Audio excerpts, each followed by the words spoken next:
Dalam pandangan Islam, nasab ini persoalan yang sangat sensitif.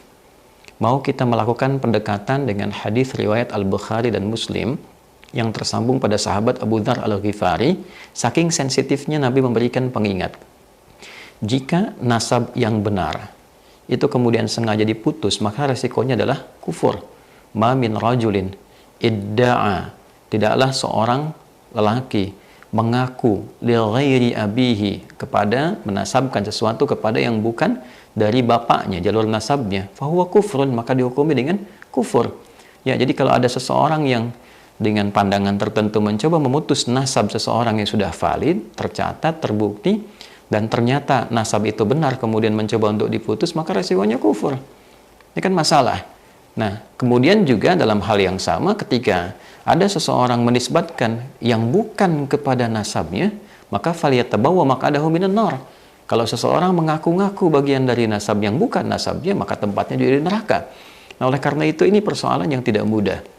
Ya, jadi jangan ditarik ke ranah kalangan masyarakat awam. Selesaikan di ranah ilmiah, ada pengujinya, ada hakimnya, ada bukti-buktinya, ada sistematikanya, sehingga tidak nanti banyak orang terjebak pada satu masalah yang ini jadi problem kemudian hari saat kembali kepada Allah Subhanahu wa taala.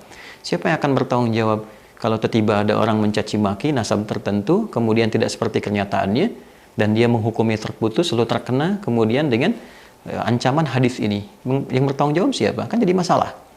Nah, jadi nasab itu sangat sensitif. Dinisbatkan kepada yang bukan dari turunannya masalah, mengaku-ngaku bermasalah, berbangga-bangga juga masalah. Ya, kita ketahui bersama dalam hadis riwayat Abdullah bin Abbas radhiyallahu taala anhuma, hadis riwayat Muslim, ketika seseorang menjelang sholat berbangga-bangga dengan nasabnya, dengan kakeknya. Ya, satu mengatakan kakeknya ini, satu mengatakan kakeknya ini, maka Nabi merespon dalam doa tidak itu. Ya, sami Allah liman hamida rabbana walaikal hamd, sampai ke ujungnya, wala yanfa'u dzal jaddi minkal jadd. Ya, tidak ada yang lebih unggul, kakeknya si fulan atau kakeknya si fulan.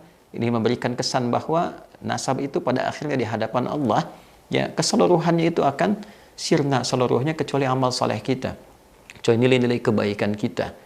Ya, nah inilah poin-poin yang barangkali penting menjadi catatan. Tetap penghormatan itu mesti ada. Ya, kepada siapapun kita diajarkan untuk saling menghormati, dan kita telah khatam dengan itu semua.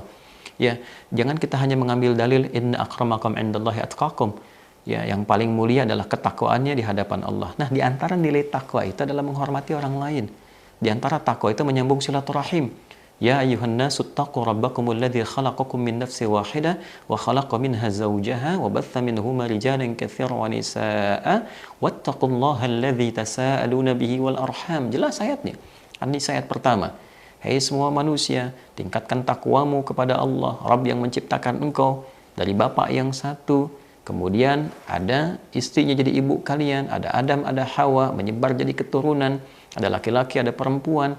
Bertakwalah kepada Allah yang dengan itu kalian meminta untuk menyambung silaturahim. Jadi menyambung silaturahim, saling menghormati, saling menghargai dengan siapapun, bagian dari takwa. Nah, ini kan agak miris, kita mengambil narasi takwa untuk mengatakan yang paling tinggi di hadapan Allah adalah ketakwaannya. Tapi saat yang bersamaan juga ada sifat untuk mencela orang lain, mencela nasab orang lain. Ini bukan sesuatu yang proporsional. Jadi mari sekali lagi, saya tidak menjadi pribadi yang lebih baik dibandingkan dengan masyarakat pada umumnya. Kita semua punya kekurangan, punya kesalahan, punya celah, itu pasti. Tapi akan lebih baik bila kita dudukkan itu semua menjadi sebuah energi untuk saling menguatkan, membangun silaturahim.